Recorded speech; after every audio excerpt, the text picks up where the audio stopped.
If you're looking for a great alternative when feeding your littles, check out the Kabrita formula. We have been using this for 2 babies. My babies were breastfed, and eventually I started supplementing in more and more formula, and Kabrita was my first choice. It's the first one I went to, and it's the only one I've had to use.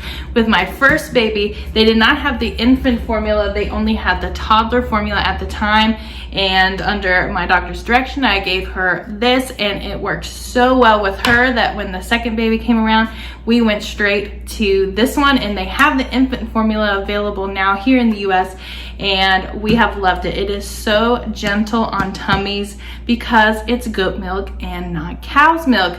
The proteins are so much easier to digest. We haven't noticed any issues with constipation. I even have a dairy sensitive baby, not a cow's milk protein allergy baby, but a dairy sensitive baby, and she does so well with this. Like I said, we haven't had any issues with constipation. The taste is very mild, a little bit sweet, very similar to breast milk, and my girls have both gone on and off breast milk and Kabrita back and forth. They don't seem to notice a difference either way. It has been a great choice for our family. So if you're looking for a goat milk formula, definitely don't hesitate to give this one a try because we love it.